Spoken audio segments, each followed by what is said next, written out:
سعد إلى منتهى. Ustaz,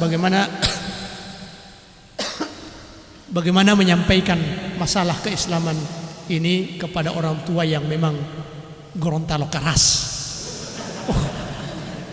Memang pertanyaannya ini Gorontalo keras ya. Berarti logika terbaliknya ada Gorontalo Lombok. Jadi begini, kita menyampaikan sesuatu yang tidak lazim, menurut orang lain, ini butuh strategi. Kita harus pahami bahwa sesungguhnya mereka keras seperti itu karena memang pemahaman itu sudah ada di mereka dari awal, bahkan dari sejak lahir. Apalagi kita yang barusan ini, anak dia kemudian kita ajari dia. Untuk sebagian dia titai, sebagian orang tua mati tai, yo tamu titamu, happy lo umai patama, dan seterusnya. Ini ada sebagian begitu. Sekalipun ini memang sudah ada gambarannya dalam Al-Quran. Maka kita sebagai seorang anak, ada hal yang kurang dalam diri kita yang kita tidak lakukan. Pertama, kita tidak memperlihatkan akhlak yang baik kepada kedua orang tua kita.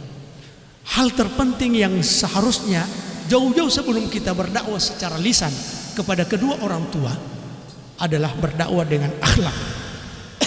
Berdakwah dengan akhlak, baik ikhwan ataupun akhwat. Apalagi kalau akhwat, ini saya dapat pertanyaan, Ustadz, bagaimana cara saya mau menerapkan pernikahan sunnah sementara orang tua saya tidak mau? Hal yang pertama kali yang harus kita lakukan adalah berdakwah dengan akhlak. Apakah tidak luluh hati orang tua ketika anaknya melihat anaknya sudah mulai baik, akhlaknya bagus? Sebelum dia mengenal Islam, sebelum dia mengenal sunnah, dia orang nakal. Tapi setelah mengenal sunnah, ternyata dia adalah orang yang berbakti kepada kedua orang tua, orang yang menolong orang tuanya. Mungkin keperluan orang tuanya dia dahulukan dari keperluan dia.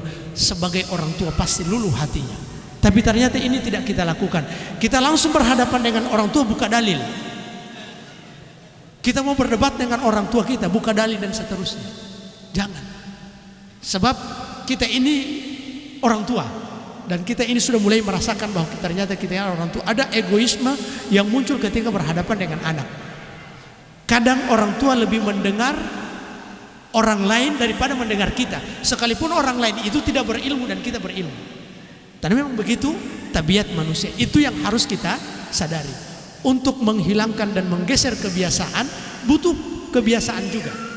Itu yang pertama. Yang kedua, yang kita lakukan adalah mengambil sebab agar supaya orang tua kita ini bisa tahu tentang persoalan agama. Mungkin dengan membeli buku kemudian kita letakkan di rumah. Mungkin dengan kita sampaikan dengan berhati-hati, atau mungkin diskusi-diskusi ringan. Ini yang perlu untuk kita lakukan, diskusi-diskusi ringan. Yang ketiga, satu hal yang perlu untuk dan harus kita lakukan adalah agar supaya kita senantiasa mengetuk pintu langit untuk kedua orang tua kita. Kenapa kita mau mendoakan orang lain lalu kemudian tidak mendoakan kedua orang tua kita? Orang tua kita yang berhak mendapatkan hidayah dari orang lain. Sekalipun banyak tantangan, tapi Allah Subhanahu wa taala Maha Kuasa membolak-balikan hati manusia. Ya muqallibal qulubi tsabbit qulubana 'ala ta'atik. Wahai yang membolak-balikan hati manusia, tetapkan hati kami dalam ketaatan kepada kamu. Lama-lama orang tua kita akan luluh, apalagi kalau kita bantu dengan doa. Paling tidak mereka tidak membantah. Ma'adito tok lemulo. Itu sudah bagus. Atau dalam urusan pernikahan, oke lah kalau biasa ini kita temukan di lapangan. Iya, ti mama setuju dengan apa syarat ini, cuma ngoni yang mbak urus. Itu sudah bagus. Ti mama tidak mau mbak urus dengan yang begini. Ti papa tidak mau mbak urus dengan yang begini. Itu sudah bagus. Berarti kita sudah mulai berhasil.